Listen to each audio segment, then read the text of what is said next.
Are your iPhone volume buttons changing the ringer volume instead of your media volume? That can really be frustrating when you're trying to control the sound you want.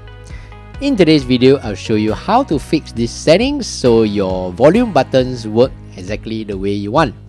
Let's get started.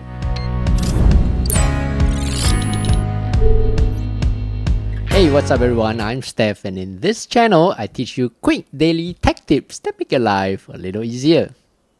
As you can see, when we press the volume up or down buttons on the iPhone, the ringer volume changes. We usually don't change the ringer volume pretty much once it has been set.